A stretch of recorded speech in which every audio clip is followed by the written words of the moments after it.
Hello, my name is Dr. Nina Shah. I'm a professor of clinical medicine at the University of California, San Francisco, and it's my pleasure to welcome you to this discussion of the earlier use of novel agents in relapse and refractory multiple myeloma. Very excited to be here with Dr. Cristina Gasparetto, who's a professor of medicine at Duke University Medical Center, and Dr. or Professor Xavier Leloup, professor of hematology at the Hospital of Poitiers, France. We're very excited to have all our guests here, and we're really excited to start the discussion. And we're going to be talking about several things today, really, I think, important topics that we're all trying to get our hands on and understand better in this ever changing landscape of multiple myeloma. So, first, how can we utilize novel agents earlier in the treatment pathway? And then again, how can we apply trial data to clinical practice? And finally, what supportive care should be considered with these novel agents?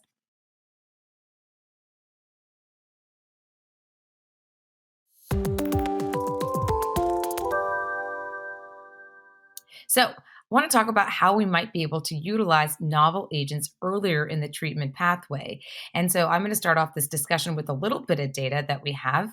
So, there are a couple of novel agents that I think are worth talking about because we've heard about them. They've been recently approved, and I kind of think about their mechanism of action. So, the first one is selinexor, which is a inhibitor of the nuclear export protein XPO1. Now, this was originally approved in at least 4 prior therapies for myeloma for patients who are refractory to at least 2 proteasome inhibitors, 2 immunomodulatory agents, and an anti CD38 antibody. And this is the FDA approval as well as EMA approval. And now, more recently, this is approved for second line with bortezomib and dexamethasone from the FDA based on the Boston trial, and it's being investigated for first line with dexamethasone and lenalidomide. It's a very novel mechanism of action, and I think that's important because when you have novel mechanisms of action, that's another way for us to get to these myeloma cells, which are really hard to get to. And then we have isatuximab, also recently approved. Now, this is an anti CD38 antibody, which functions through antibody dependent cytotoxicity. Its original approval has been in third line with pomalidomide and dexamethasone after lenalidomide and a proteasome inhibitor. And that's both from the FDA and the EMA. And now, most recently, has been approved in the second line with carfilzomib and dexamethasone. So, in the 1 to 3 prior lines in combination. And that's also FDA and EMA, but also now being investigated in first line with carfilzomib, lenalidomide, and dexamethasone. And that study is ongoing. So, we have some opportunities to learn more about how to use these agents. And the mode of action for these are different. And there are other agents that are also being introduced. And this includes melphalan flufenamide, also known as melflufen. And that's a very interesting conjugated alkylating agent that depends on aminopeptidases, which tend to be inside multiple myeloma cells. And that's approved for use in at least 4 prior lines of therapy after IMiD-PI CD38 antibody. And then belantamab mafodotin antibody drug conjugate, which binds to BCMA, again, approved in at least 4 prior lines of therapy with all of the drugs IMiD-PI anti-CD38, but being investigated in earlier lines. And most recently, idacaptogene viclucel, or ide-cel, which has been approved in at least 4 prior lines of therapy, again, after IMiD-PI and anti-CD38 antibody, and also being investigated in earlier lines. So a lot to talk about here. I want to bring in our panel here, have a discussion. First, I want to talk about the therapies. Why are therapies for relapsed refractory myeloma generally approved as later lines of therapy before being considered earlier? You would think that we just want to bring them earlier. So maybe, Christina, I'll start with you. What do you think about that? It makes sense. Every time we test a new agent for myeloma, of course, the agent has to go through different stages, right? In phase one clinical trial, we test the safety of the agent. And of course, it will not be ethical to enroll patients in a phase one clinical trial where we really don't know the efficacy and the safety of the agent. Patients who have still lots of available options for their disease. So we have to go through stages, and then on phase two, we understand more the efficacy of the agent, and then we can expand, and then phase three, and then of course when we know that the agent is effective, is safe, we test in different combination, and then we compare to other regimens. So we have to go through different phases when we develop, when we have a new agent for the treatment of myeloma, of course. Yeah, I mean, I think this is sort of the necessary pathway. Xavier, do you agree that we generally have to look at these in the later lines first? Yes, absolutely. It would be easier and faster if we had the ability to develop the drug directly, immediately, earlier lines, particularly in the future use, we will use them earlier lines. But we know historically in myeloma that each time a drug has been developed end stage, where we know the patients are so difficult to treat and demonstrated activity and a good safety profile, we have always verified that when these drugs moved in earlier lines, they prove to be blockbusters. So development in end stage is a good way to see which drugs are true good drugs for myeloma patients. And Xavier, what do you think the impact will be of the recent approvals for isatuximab and selinexor? Is that going to change the standard of care for relapsed refractory myeloma?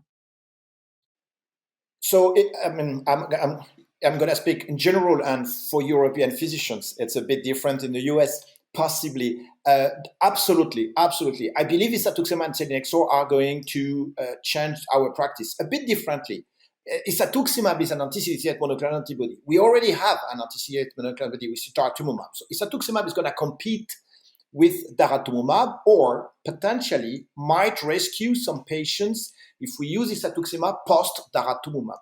Selinexor, as you very nicely pointed out, Nina, is a very complete different mechanism of action. So it's a new family of drugs that has no other agents similar in activity. So we might not want to reuse isatuximab if the patients are refractory to daratumumab, but we will obviously be very happy in the late stage using a novel family with a complete novel mechanism of action such as selinexor.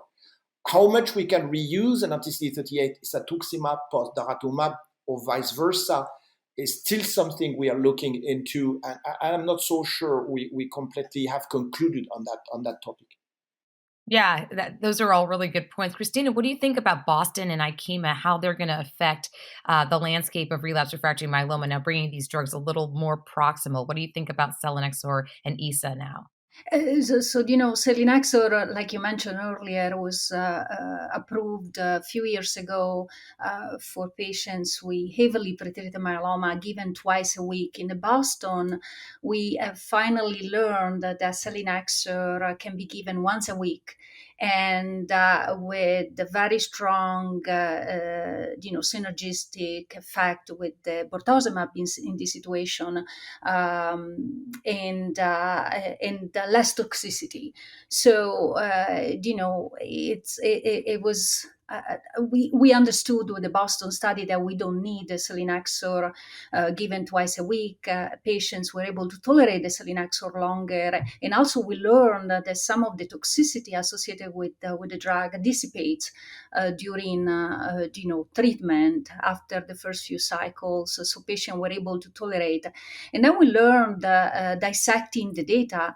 The selinexor is a very unique drug, very effective in patients with with high risk disease, the high risk cytogenetics, and it's an interesting drug. I'm very excited also thinking about the CNS penetration with this drug. So I think it's going to be a new backbone. Is given orally once a week, and we'll see more and more data in different combinations. And I agree with Xavier about isatuximab. I think maybe there is a little bit of difference in the mechanism of action, and maybe we can use it, after data or in different situations. So maybe there is more tissue penetration with isatuximab than the daratumumab, but I think we have to generate more data. Yeah, I really like what you said about now we know how to use selinexor better. And I think that's one of the advantages of having moved it from the late line to the earlier lines, that we could combine it with something and use it in this weekly dose. So I think that's one of the advantages of moving things a little bit earlier. You have a little bit more knowledge of how the dosing can be modulated. So, we talked about a lot of these drugs being evaluated under for earlier lines of therapy. What are you most excited about? Which novel agents that are currently under investigation for earlier use? What are you most excited about, Christina?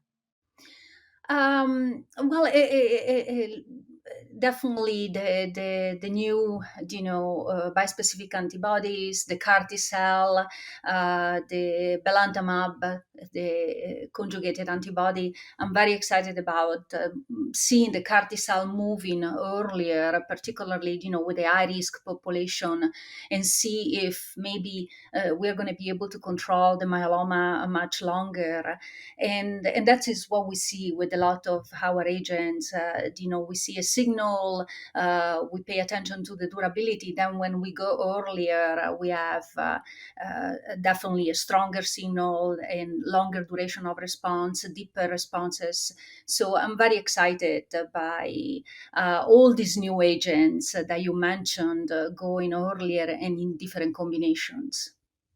Yeah. What about you, Xavier? What are you excited about, or what agents are being investigated early that you're excited about?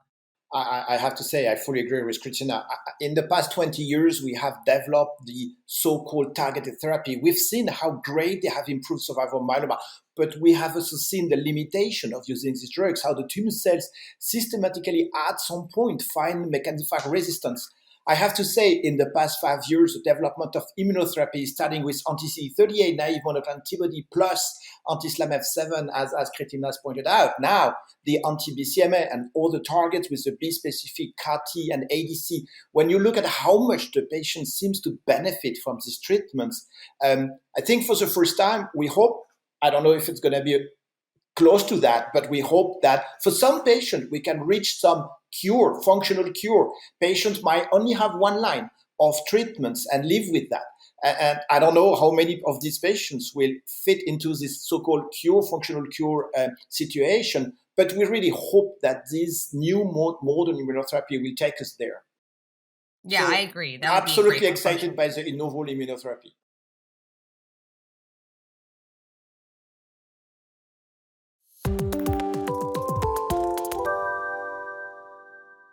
Moving on to the next section, want to talk about how we can apply trial data, clinical trial data, to clinical practice.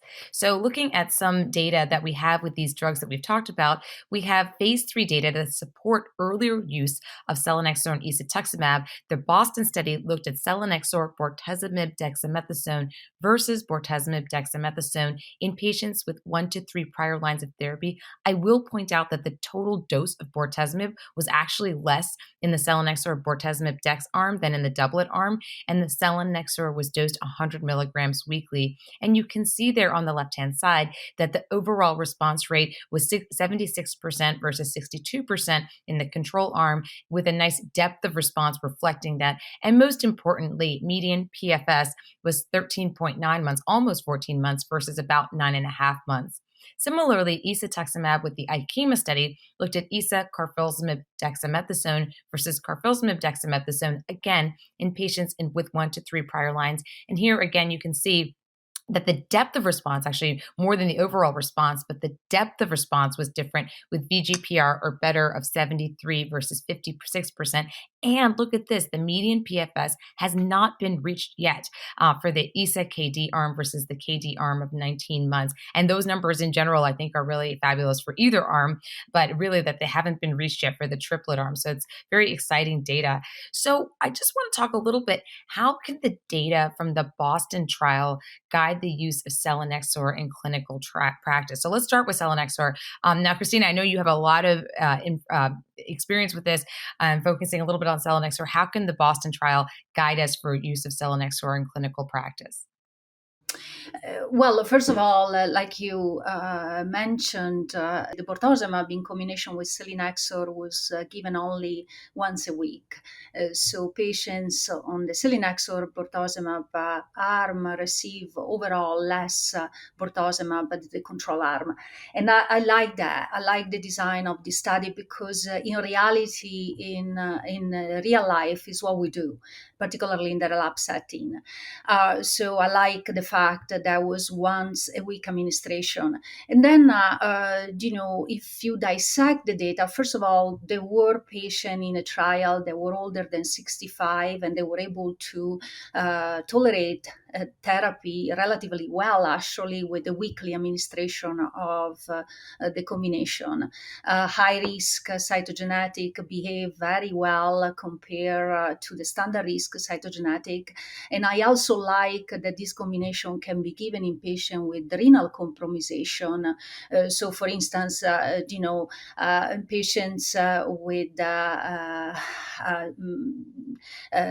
renal compromisation, like I say, sometimes we have to adjust dosage or we have to change a little bit the regimen based on the renal function. And I like the fact that the population, the renal dysfunction patients, had a very good outcome with this combination. So I think that we should pay attention, to some of these messages that we've learned with the Boston. But I like, this combination, particularly for a patient, for instance, not eligible for transplant coming out of the Maya, the daratumumab with lenalidomide combination, never been exposed to bortezomib. This could be a very good second line therapy in the elderly, renal dysfunction, and also high risk cytogenetics.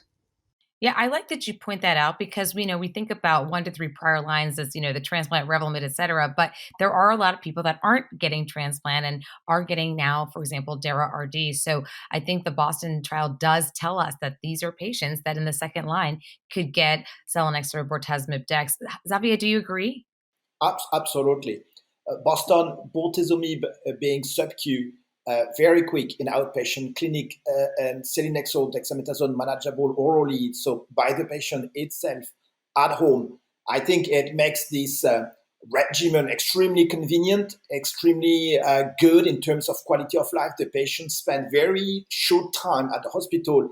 And when you think about a continuous treatment where a patient has to come constantly to hospital for months and years, the fact that the time they spend in the hospital is extremely short is very valuable to patients. So fully agree with Christina.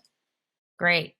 So I want to take a look at a little bit of different data, a little deeper dive in the Boston study and look at the patient characteristics. And this is something I think Christina was sort of alluding to. As you expect, they're about mid-60s and well distributed between men and women. Now, I want you to see that there were some patients with high-risk cytogenetics there. You can see there was a smattering of patients with both all different 17p deletion, 1416, 414, and amplification of 1q. And any of them, there was 50% of patients had one of those, either in the experimental arm or 46%, very similar in the control arm. Looking at RISS disease, you can see that most of them were 1 to 2, but there were a few with RISS 3. And then most patients that had one prior line of therapy, or about half of patients, I should say, should have had one prior line of therapy. And the distribution there, most of the patients had had some sort of PI exposure before, and many of them had been exposed to lenalidomide or pomalidomide, daratumumab a few patients, and ixazomib a few patients. And some different subgroup analyses, and this is what Christina was referring to, does make this clear that it looks like even in the 17p and the AMP1Q, which is something we're talking about a lot more, the SVD outperformed VD, again, both for median PFS and then overall response rates similarly, and that includes now 414 as well. Now, looking at prior proteasome inhibitor use, now the median PFS does look a little bit bigger with the prior PI, and the overall response rate was higher. This was presented this past year at ASH, and I'll point out that it wasn't necessarily statistically significant on the PFS, but almost statistically significant, and gave me reassurance maybe that we can use SVD even if a person has had prior PI. And again, talking about something Christina referred to with just the age group, you can see here for patients older than 65 that the SVD outperformed the VD, as you can see, PFS and overall response rate. So I want to talk a little bit about what we talked about before. Now, we have also some data from IKEMA. What does the IKEMA trial data tell us about the use of isatuximab in clinic? Now, we have previous FDA approval for in the third line, but now with IKEMA, we have it into 1 to 3 priors. So, Xavier, how do you feel about what you would use isatuximab as in the clinic now that we have these approvals? Well, as Christina has pointed out earlier, and thank you for asking, Nina, we are now in our clinic, in our practice, having more and more patients lenalidomide refractory at the end of line 1. So lenalidomide is not anymore an option for line 2, but many of these patients are still naive of anti-CD38 monoclonal antibody or just exposed. Having a triplet-based combination, having an anti-CD38 in second line and proteasome inhibitors, carfilzomib, that patients have never been exposed to, is an extremely effective regimen. And as you pointed out in your review of the data, you very nicely showed that the median PFS in the triplet arm in isatuximab, carfilzomib, dexamethasone arm was not reached. It's extremely exciting, extremely positive. So in terms of activity, it's going to be one of the best regimens we have access to in second line in the era of len refractory patients. Yeah, I agree. I want to talk a little bit about the isatuximab patient characteristics. Also, you can see here that there were similar balanced groups between the experimental and the control group.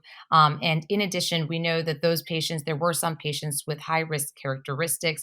We also know, like I said before, that the PFS was better and actually has not even been reached for the patients with isatuximab KD versus KD. So those are really exciting data that we have. There are also subgroup analyses that suggest in the direction that the patients with deletion 17p for the patients who got isatuximab and KD might be doing a little better. Although I think these subgroup analyses are difficult to interpret with the lower amount of patients that are in each possible subgroup. So we do want to know if specific patients will benefit, and I think that time will tell about that.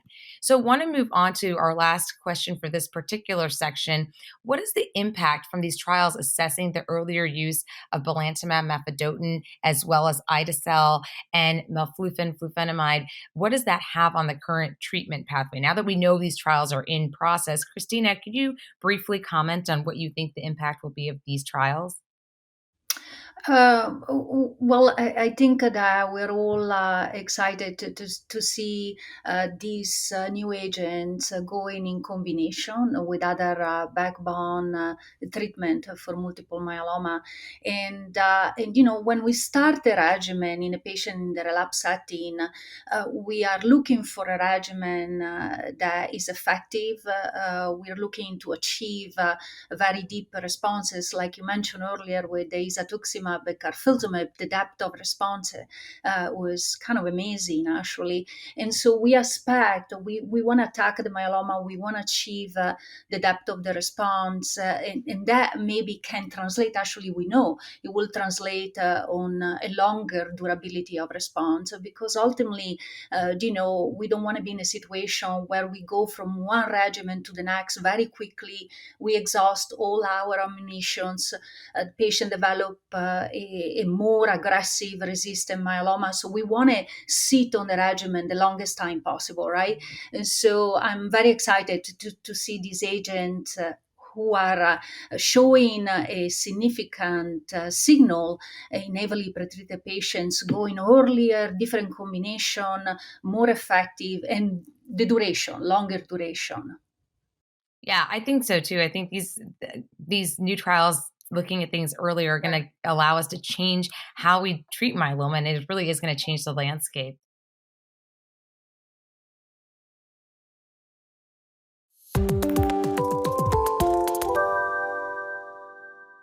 what supportive care should be considered with novel agents?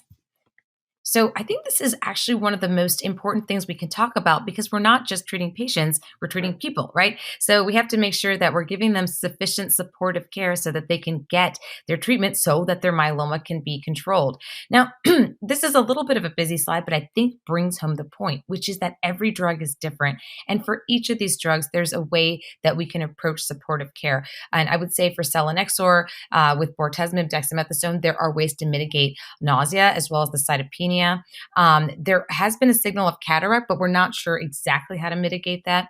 For isatuximab, we know that there are infusion reactions, which we know how to handle better. Also, some cytopenias. Belantamab mafodotin has a very unique side effect profile with keratopathy, and for that, there is a REMS program. There is also some thrombocytopenia associated with that. And then melphalan flufenamide does have thrombocytopenia as well as neutropenia, and that does have to be noticed up front and can be also mitigated eventually with dose reduction in subsequent cycles. And then, of course, there's CAR T cell therapy that has a totally different side effect profile with cytokine release syndrome, neurotoxicity, and some cytopenias. And I think each of these has us learning how to manage these all new. It's like you're an internal medicine resident all over again. So I want to talk a little bit with the panel. How do you mitigate the adverse effects associated with selinexor? I'm going to start with Christina, and then I'll talk to Xavier because I know, Christina, you have so much experience with this. And just give us, what you do when you put someone on selinexor. There is a fair amount of counseling at the very beginning because, as you know, selinexor can cause GI toxicity, particularly the nausea, some constitutional symptoms, the fatigue. Some patients have weight loss, decreased appetite, and so we explain to patients that those side effects generally occur during the first couple of cycles. And then we've seen from the Boston that even the nausea will go down, will decrease with time. And when a patient achieves a response, we can make proper dose adjustment. And I actually have patients able to tolerate selinexor in different combinations for over 2 years, making this proper dose adjustment. So for the GI side effects, of course, we start out of the gate with a combination of antiemetics and then fluid support. Sometimes we have some of the hyponatremia, so we use salted tablets, fluid support, caloric intake, nutrition support. So I think selinexor at the beginning when it was approved, given twice a week, was a difficult drug to manage in clinic, and we've learned that given once a week is very manageable. And I always encourage even the community physicians to try this drug because patients are doing actually well with time. They're able to tolerate the drug, but the first couple of cycles, they need more aggressive supportive care. Yeah, I think that's really important to point out that you have to start out of the gate with good supportive care. Xavier, what do you think about supportive care for isatuximab? Anything new that you've learned or anything that you do in particular? So for the first infusion, so isatuximab is a monoclonal antibody for therapeutic use. So as for any other monoclonal antibody for therapeutic use, for the first infusion, you monitor more the patients, careful with the immunologic reaction. That tends to be seen in almost all of the patients, very low grade, very low risk, but you always have to monitor slightly more the patients, particularly when the immunotherapy is on an IV route, which is the case still yet for isatuximab. The sub-Q version is not yet available. So you give for the immunologic reaction, and to avoid that, you prophylactize the patients with a various type of drugs. Might be different in the US and in Europe, but we give anti-H1, antihistaminic. We give, if needed, anti-H2, GI protection, and we give paracetamol. We almost never give corticoids, though from time to time we might have to. Most of the time, with a good prophylaxis, you stay away from any issue. Yeah, I think those are good points. Now, I want to ask you about, Xavier, about some considerations for monitoring and managing patients that are on belantamab mafodotin. What do you consider for the possible adverse effects with this? So as you pointed out earlier in the side effect presentation slide, you very nicely pointed out that the side effect that you will likely encounter with belantamab is a keratopathy. So I'm not going to give you the ideal way of dealing with the keratopathy because, as you said, rightly, we don't know everything about the keratopathy, and we haven't found the best way to avoid the keratopathy entirely for all the patients. However, so first of all, we systematically have the patients seen by an ophthalmologist to help anticipate issues that could come, help educate the patients to have a very serious prophylaxis education on how to protect the cornea. We make space in between the injections as much as we can. Sometimes 4 weeks, sometimes 6 weeks is needed.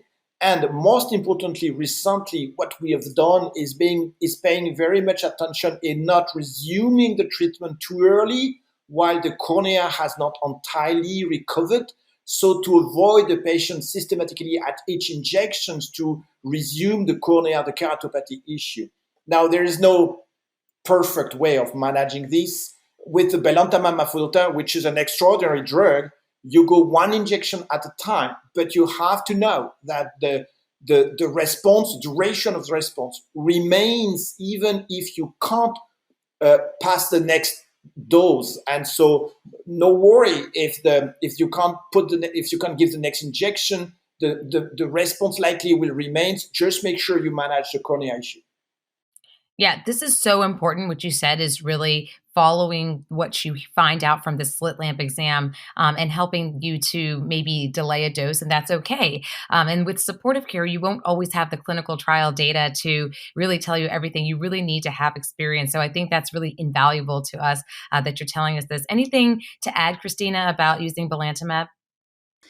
No, I totally agree with Xavier. I think we have a strong collaboration with the ophthalmologist, optometrist actually, and we send patients every 3 weeks, no matter what, even if they miss their dose because decreased visual acuity or keratopathy. But we always reassure the patients that some of these symptoms are reversible and with holding the drug. And I totally agree with Xavier. I love the fact that the responses are durable even when we miss that dose. And actually, some patients have an improvement of the response during the interval, which is unique of this drug. So I really amazing. I'm learning how to use now. I've used it several times, and it's impressive. Impressive results in heavily pretreated patients with very aggressive myeloma as a single agent without even the steroids. So I'm excited to see future development for this drug.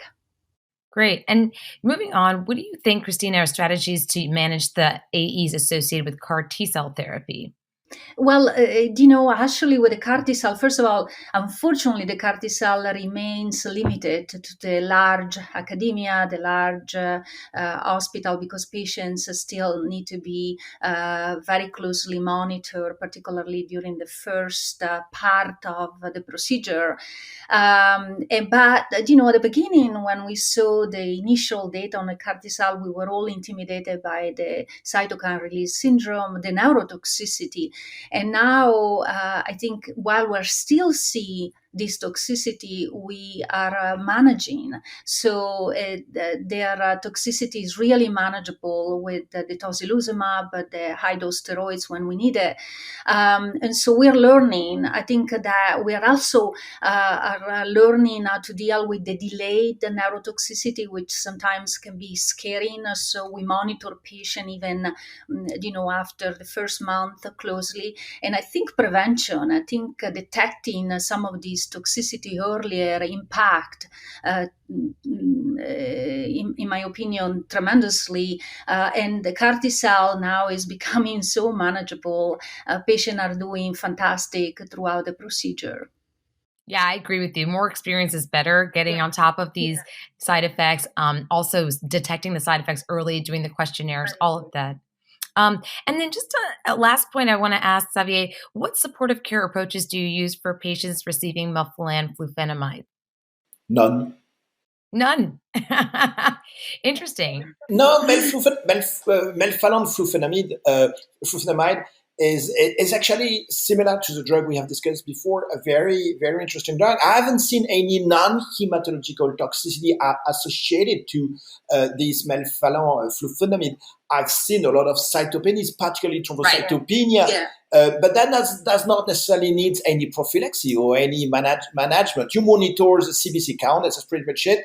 And the fact that you can give the patient one infusion on a monthly basis or month and a half basis, depending on the recovery of the platelet count, but without any non-hematological toxicity, make that drug very, very successful and very appealing in using.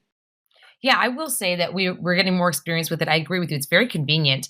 And then also having in place something like romiplastim, so that we can be ready to go if the patient has prolonged thrombocytopenia. One of the things I've also started to look for is just to know if they have some backup stem cells if necessary, but that's something that a lot of patients do have from their previous transplant. But in general, I think educating the patients on the low blood counts helps us to make sure that we monitor them and we can jump on them pretty easily. I don't think any of us fears low blood counts like we fear some other things, which is good. Well, I wanted to say that this has been a wonderful panel discussion, and I'm so excited that we actually have so many therapies that are available for relapsed refractory multiple myeloma. Yes, they're approved in late lines, but they're coming to earlier lines, and the more we know about them, the more experience we have, the better we are going to be able to implement them for our patients. So I want to thank you, Xavier and Christina, for joining us today. Thank you, Nina. Thank you, Xavier. Thank you, Nina. Thank you very much.